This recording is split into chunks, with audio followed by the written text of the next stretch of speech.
Okay பாருங்க. 2021ஆம் ஆண்டு pass paper new syllabus.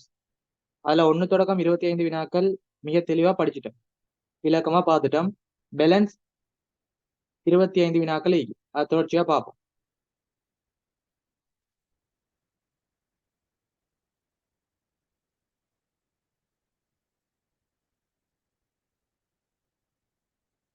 இருபத்தி ஆறாவது வினாவை பாருங்க.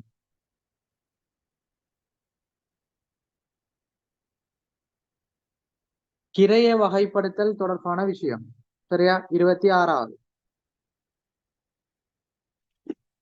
ஒழுக்கம் உற்பத்தி கிரைய கூற்று. அடுத்து முகாமை கணக்கீட்டுல படிப்பீங்க. கிரைய வகைப்படுத்தல் சொல்லி தந்துக்கிறேன்.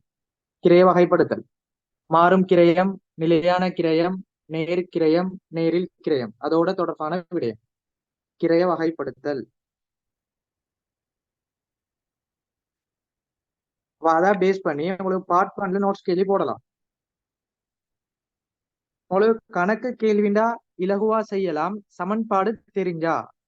ஆனா நோட்ஸ் கேள்வியை பொறுத்த மட்டும் உங்களுக்கு நோட்ஸ் தெரிஞ்சாதான் ஆன்சர் பண்ணலாம். அப்படி இல்லாட்டி உங்களுக்கு ஆன்சர் பண்றது கஷ்டம்.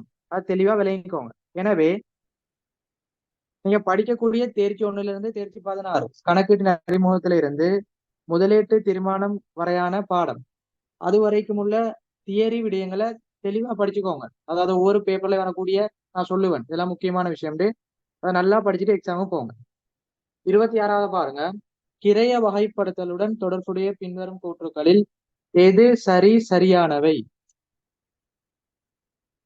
கிரைய வகைப்படுத்தல் முகாமை கணக்கீட்டுல பிரதானமா வரும். அதுல படிப்பீங்க நேர்கிரயம், நேரில் கிரயம், அடுத்தது மாறும் கிரயம், நிலையான கிரயம், அதான் படிப்பீங்க. இருப்பு மதிப்பீட்டுக்கமை எப்படி வகைப்படுத்துறது, அடுத்தது அந்த நடத்தைக்கமை எப்படி வகைப்படுத்துறது. ஓகே, இதுல 4 விடயங்கள் தரப்படி, 4 கூற்றுக்கள் தரப்படி, அதன் அடிப்படையில சரியா பிள்ளையான்னு பாருங்க. முதலாவது, எல்லா நேர்க்கிரயங்களும் மாறும் கிரயங்கள் ஆகும். இதுல ஏபிசி தரப்படி போடுங்க.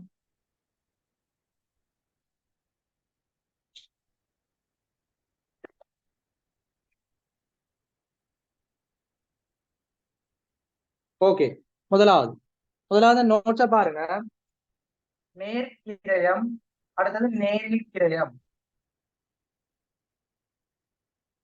இப்ப நேர்கிரயம்டா என்ன? டிரெக்டா தெரியும், உற்பத்தியோட நேரடியா தொடர்பு படக்கூடியது. நேரில் கிரயம்டா உற்பத்தியோட நேரடியாக தொடர்பு படாதது. இந்த நேர்கிரயத்தை ரெண்டா சொல்லுவோம், நேரில் கிரயத்தை ரெண்டா சொல்லுவோம். இந்த நேர்கிரயத்துக்குள்ள மாறும் கிரயமும் காணப்படும், நிலையான கிரயமும் காணப்படும். அதே போல நேரில் கிரயத்துக்குள்ள மாறும் கிரயமும் காணப்படும், நிலையான கிரயமும் காணப்படும். இதுல தெளிவா விளங்கிக்கோங்க. மாறும் கிரயம்டா வெளியீட்டுக்கு அமைய, உற்பத்திக்கு அமைய மாற்றம் அடையக்கூடிய கிரயம். வெளியீட்டு அதிகரிப்புக்கேற்ப அதிகரிச்சா அது மாறும் கிரயம். வெளியீட்டு அதிகரிப்பு குறைவுக்கேற்ப நிலையானதாக காணப்பட்டா அது நிலையான கிரயம். ஒரு உற்பத்தி வெளியீடு அதிகரிக்குதா, கிரயமும் அதிகரிச்சா அது மாறும் கிரயம். உற்பத்தி வெளியீடு அதிகரிக்குது அல்லது குறையுது, கிரயம் நிலையானதா காணப்படுது, மாற்றம் இல்லை, அது மாறும் கிரயம். சரியா? நேர்கிரயத்துல மாறும் நிலையானதைக்கு, நேரில் கிரயத்துல மாறும் நிலையானதை. மாறும் கிரயம்டா வெளியீட்டுக்கு அமைய மாற்றம் அடையும், நிலையான கிரியம் மாற்றம் அடையாது. இப்ப ஆன்சருக்கு வாங்க. முதலாவது, எல்லா நேர்க்கிரியங்களும் மாறும் கிரயம் பிழையானது. நான் சொல்லிட்டேன், நேர்க்கிரியத்துல மாறும் நிலையானது மீக்கா. அப்ப எல்லாத்தையும் மாறுண்டு போட இயலாது. எனவே ஏ கூற்று பிள்ளை. அடுத்த பிஏ பாருங்க. எல்லா நேரில் கிரியங்களும் நிலையானது. பாருங்க, நேரில் நிலையானதுக்கு மாறுமீக்கி, எனவே எல்லா நிலையானதுன்னு சொல்ல இயலாது. எனவே பிள்ளை. அடுத்த சிய பாருங்க. எல்லா மேந்தலைகளும் நேரில். தம்பி, எல்லா மேந்தலைகளும் நேரில். உற்பத்தி கிரைக்குள்ள படிச்சிருக்கீங்க. மேந்தலை கிரயம், மேந்தலை கிரயத்தை உற்பத்தி மேந்தலை, உற்பத்தி அல்லா மேந்தலைன்னு படிப்போம். இப்ப மேந்தலைன்னு சொல்றது பொதுவா நேரில் கிரயம், உற்பத்தி மேந்தலை. நேரில் கிரயத்தை தான் மேந்தலை கிரயம்னு சொல்லுவோம். எனவே சி கூற்று சரி. அடுத்த இறுதியா பாருங்க. எல்லா நேர்க்கிரயங்களும் உற்பத்தி கிரயங்கள் ஆகும். நம்ம இதுல பாருங்க, உற்பத்தி கிரயம், உற்பத்தி கிரயம் நேர்க்கிரயமும் நேரில் கிரயமும் அதாவது மூலக்கிரயமும் உற்பத்தி மேந்தலையும். அப்ப இதுல என்ன சொல்லுகிறான்? சகல நேர்க்கிரியங்களும் உற்பத்தியா? சரி, இந்த நேர்க்கிரியங்கள் எல்லாம் உற்பத்தி கிரியத்துக்குள்ளதான் வரும். எனவே ஆன்சர் சரி. எனவே முதலாவது எல்லாம் நேர்க்கிரியங்களும் மாறும் டாப்பில நிலையானது ஈக்கி, எல்லா நேரிலும் நிலையானது நாங்க மாறும் ஈக்கி. எனவே விபியில அடுத்து மேந்தலை நேரில் கிரியம்டா ஓகே சரி, உற்பத்தி மேந்தலைனா நேரில். அடுத்து பாருங்க நேர்க்கிரியங்கள் அனைத்தும் உற்பத்தி கிரியம்டா சரி, உற்பத்தினா நேரில கூட்டி வாரது, மூலக்கிரியம் உற்பத்தி மேதலை கூட்டி வாரது. எனவே நேர்ந்தா உற்பத்தி கிரியத்துள்ள காணப்படும். எனவே கூற்று சரி. இப்படித்தான் இலகுவான முறையில் அடையாளம் காணும். எனவே ஆன்சர் சிடி. ஆன்சர் நம்ப பாருங்க, நான்காவது.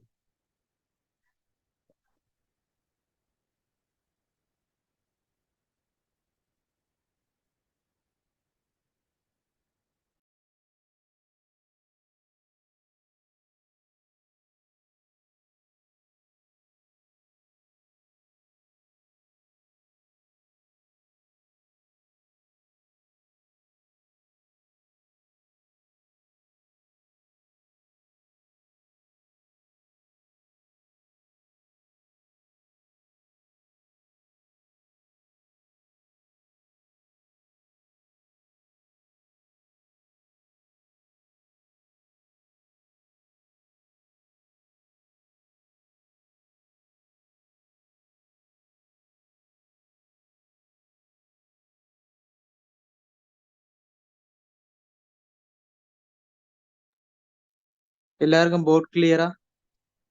கிளியரா தானே?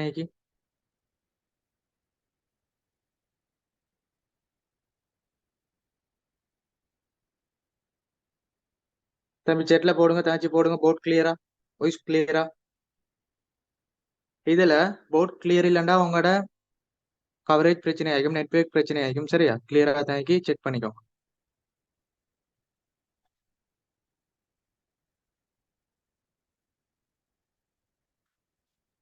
ஓகே, அடுத்த விஷயத்துக்கு போவோம். முகாமை கணக்கீட்டுல அடுத்தது படிச்சு தந்தேன் இருப்பு மட்டங்கள். இருப்பு மட்டங்கள் கட்டாயம் எக்ஸாமுக்கு வரும். பார்ட் 1 பார்ட் 2ல 2019ஆம் ஆண்டு பாஸ் பேப்பர்ல இருப்பு மட்டங்கள் அவ்வளவு பெரிய கேள்வின்னு வந்துச்சு. இன்ஷா அல்லாஹ் பார்ட் 2 சீரீஸ்ல செய்வேன். சரியா?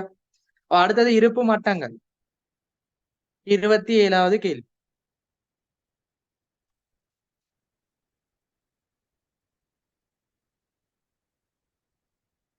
போட்டுக்கோங்க.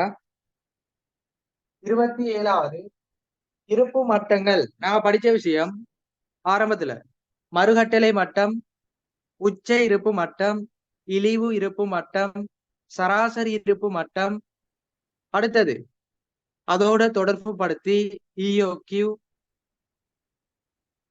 கட்டளைகளின் எண்ணிக்கை, கட்டளை கிரயம், மொத்த கட்டளை கிரயம், பராமரிப்பு கிரயம் அதாவது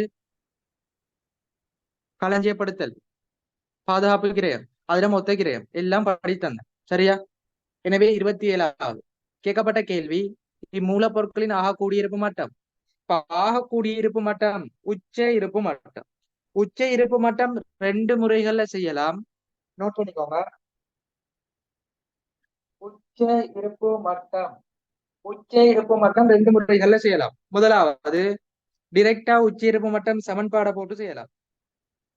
மறுகட்டளை மட்டம் பிளஸ் இஓக்யூ இழிவு இருப்பு மட்டம், அதாவது இழிவு பாவனை தர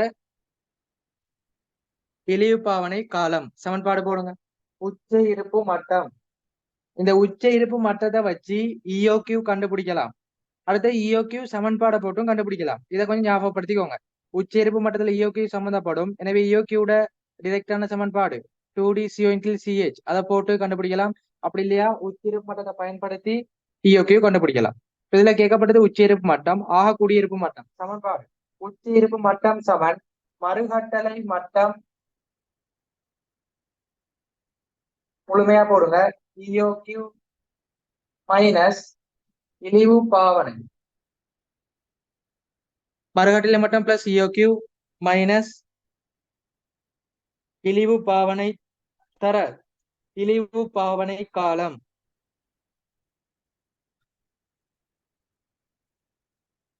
பிரதியீடு செஞ்சோம்னா உச்சரிப்பு மட்டம் வரும். சிம்பிளான கேள்வி. இப்ப மேல கேள்விக்கு போறோம். இதுல பார்க்கணும் உங்களுக்கு இழிவு பாவனை இழிவு காலம் எல்லாம் பார்க்கணும். ஒரு பொருளுக்கு தந்திக்கிறானா அல்லது மொத்தம் தந்திக்கிறானா அதை பார்த்து சரியா கண்டுபிடிக்கணும். உதாரணமாக இதுல உற்பத்தி செய்யப்பட்டது மொத்தம் 10 பொருள் தந்து ஒரு பொருளுக்கு தந்தா 10 பொருளுக்கு கண்டுபிடிச்சுதான் இழிவு பாவனை கண்டுபிடிச்சுதான் போடணும். சரியா? அதை கவனத்துல எடுக்கணும். உற்பத்தி வணிகம் ஒன்றினால் பயன்படுத்தப்படும் மூலப்பொருள் ஒன்றின் மறுகட்டளையிடும்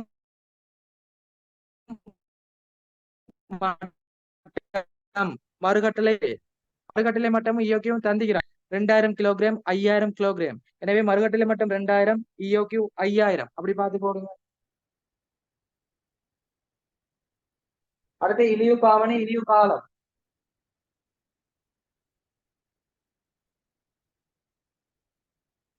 தொடர்ச்சியா பாருங்க. இம்மூலப்பொருளின் ஆகக்கூடிய விநியோக காலமும் முறையே ஆக குறைந்த நுகர்வு வாரம் ஒன்றுக்கு 200 தரப்படி. இப்ப இதுல ஆக குறைந்த நுகர்வுண்டா நுகர்வுண்டா பாவனை ஒரு உற்பத்திக்கு பயன்படுத்துறதா நுகர்வுண்டு சொல்லுவோம். உற்பத்திக்கு பயன்படுத்தப்பட்டது. அப்ப ஆக குறைந்த நுகர்வுண்டு தந்திக்கான வாரத்துக்கு 200 கிராம் அதான் சொல்லுவோம் இழிவு பாவனை. போடுங்க 200. அடுத்தது பாருங்க இழிவு பாவனை காலம் அதான் சொல்லுவோம் விநியோக காலம் அல்லது பாவனை காலம் அல்லது கட்டளை காலம். எனவே 3 தொடக்கம் 5 வாரம்டா குறைஞ்சது 3 போடுங்க. இப்ப சுருக்கி எடுத்தோம்னா ஆன்சர் சரி. 2000 5000 7000 23 6 600. எனவே 7600 மைனஸ் பண்ணா உச்ச இருப்பு மட்டம் 6400 கிலோகிராம். அப்ப பாருங்க மிக இலகுவான கேள்வி. சமன்பாடு தெரிஞ்சா மார்க்ஸ் எடுக்கலாம். 1 மார்க்ஸ் வந்துடும். உங்களுக்கு அக்கௌண்ட்ஸ்ல ஏயா பியா சியா அல்லது எஸ்ஆ தீர்மானிக்கிற விஷயம். ரிசல்ட் எடுக்கிறீங்களா செட் ஸ்கோர் அடிப்படையில எந்த யூனிவர்சிட்டிக்கு போறது மேனேஜ்மெண்ட் கிடைக்குமா பிகாம் கிடைக்குமா அப்படி தீர்மானிக்கிற விஷயம். எனவே 1 மார்க்ஸும் மிக முக்கியமானது. நல்லா ட்ரை பண்ணி படிச்சுக்கோங்க. சரியா? மிக முக்கியமானது. அதை கடைசி டைம்ல யோசிப்போம். 1 மார்க்ஸ் எடுத்துக்கே மற்ற இது கிடைச்சிக்க. அதனால இப்பயே டைமை பயன்படுத்தி சிறந்த முறையில படிச்சுக்கோங்க. எனவே 6400 4வது ஆன்சர்.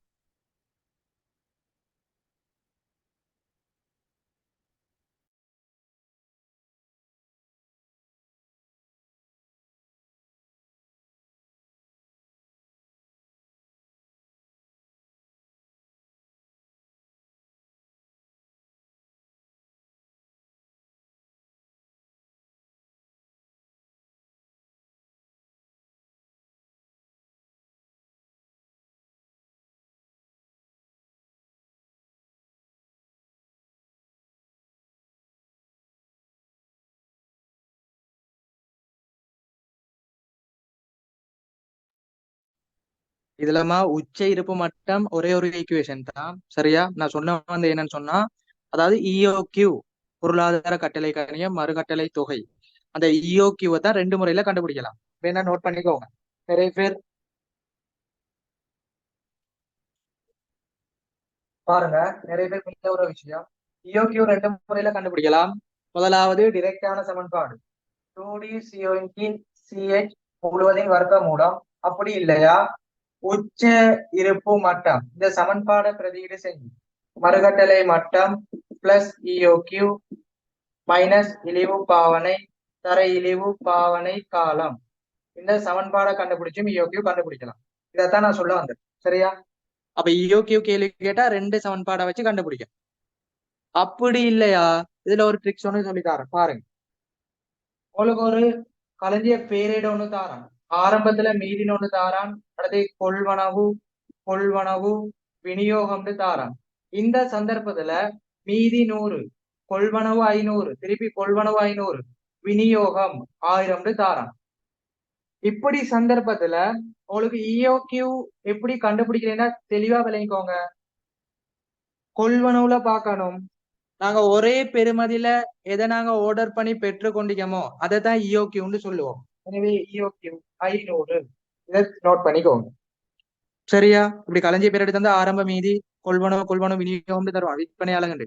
அதுல இஓக்யூ எப்படி அடையாளம் காண்றதுன்னா ஒரே பெருமதியில கொள்வனவு செஞ்ச அந்த பெருமதியை சொல்லுவோம் இஓக்யூ. ஓகே, இது எல்லாத்தையும் நோட் பண்ணிட்டு கிளியர்னா போடுங்க. அடுத்த கேள்வி போவோம். 28வது மேந்தலை பகிர்வு கூற்று பொது மேந்தலை பகிர்வு கூற்றுக்கு போவோம்.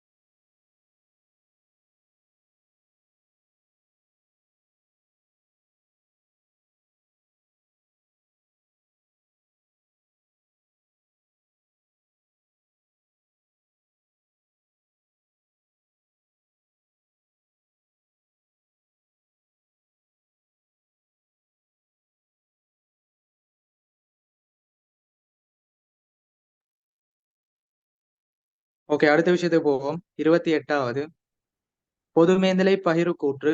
உங்களுக்கு பாட்டுல கட்டாயம் வரக்கூடிய கேள்வி, ஒவ்வொரு வருடமும் வரும் இலகுவான ஒரு வினா. மேந்தலை பகிர்வு கூற்று சார்ட் தெரிஞ்சா போதும், எப்படி பதிவு செய்யறது, சரியா?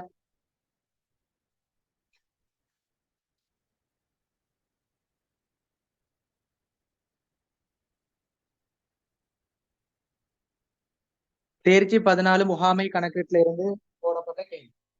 மேந்தலை பகிர்வு கூற்று.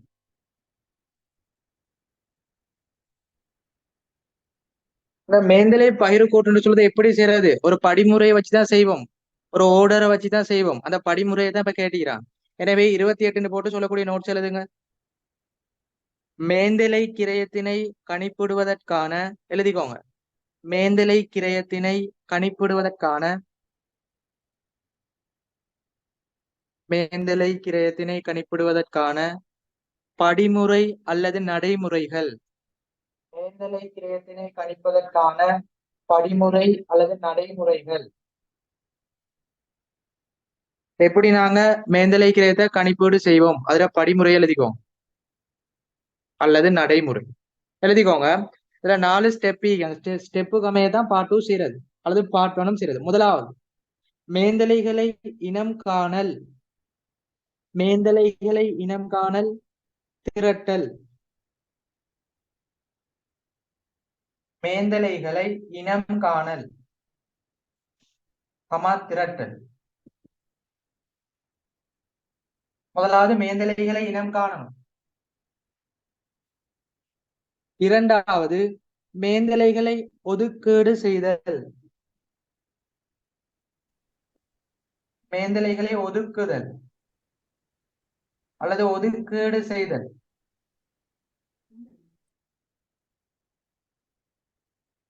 மூன்றாவது, மேந்தலைகளை பகிர்வு செய்தல் அல்லது பகிர்ந்தளித்தல்.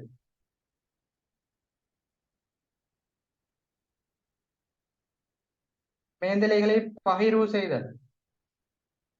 அடுத்த இறுதியா பாருங்க, மேந்தலைகளை உறிஞ்சுதல் அல்லது உள்ளடக்குதல்.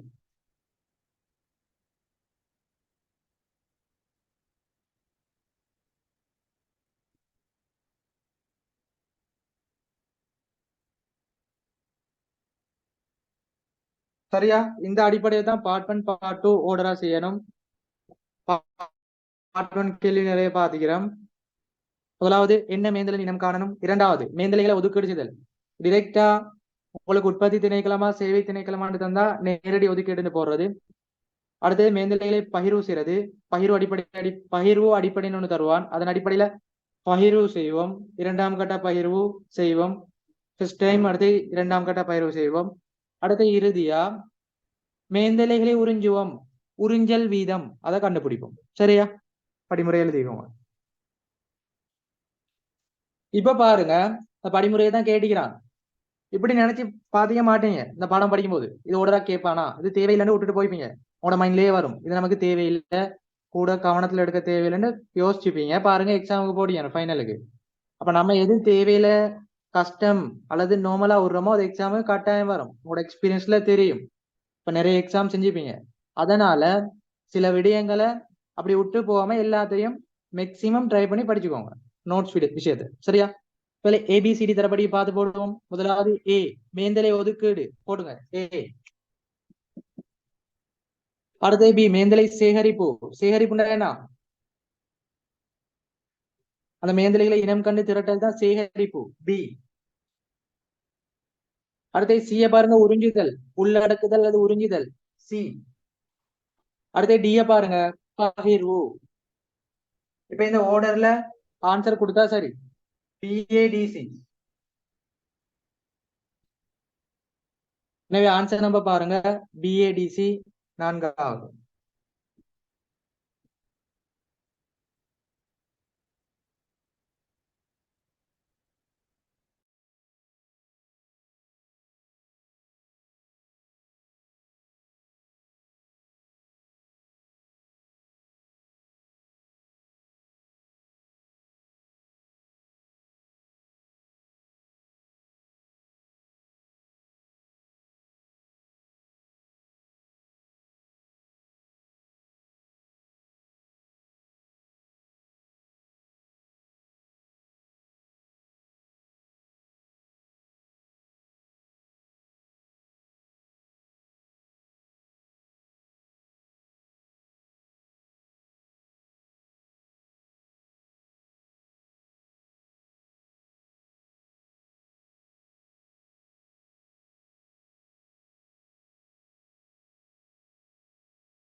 ஓகே பாருங்க, அடுத்த கேள்வி போகும். 29வது 30வது.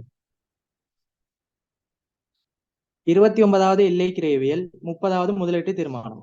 இந்த ஓர்டர் எல்லாருக்கும் தெரியும் சரியா? பொதுவா 29, அடுத்து 48, 49 எல்லை கிரியல் வரும். 30ம் 50வது முதலீட்டு தீர்மானம் வரும். ரெண்டு கேள்வி அல்லது மொத்தமா 5 கேள்வி வரும், 2 பாடத்தையும் உள்ளடக்கி. 29வது இலகுவான கேள்வி. 2020 ராயல் காலேஜ் பேப்பர்லாம் செஞ்சு விட்டேன். இந்த எல்லை கிரேவியல் தொடர்பா சும்மா பேசிக் கேள்வி தான் போட்டிருந்தான், சமன்பாட பிரதிடு செய்யற மாதிரி. இதுல பார்ப்போம். கம்பெனி ஒன்றின் சமபாட்டு புள்ளி 6000 அலகுகள் ஆகும். பிஇபி அலகுன்னு சொல்லுவோம். அலகொன்றுக்கான விற்பனை விலையும் மொத்த நிலையான கிரயமும் தரப்பட்டிக்கு 4,80,000 ஆகும். அலகொன்றுக்கான மாறும் கிரயம் 8000 அலகுகளை விற்பனை செய்யும் போது கம்பெனியின் லாபம். ஓகே,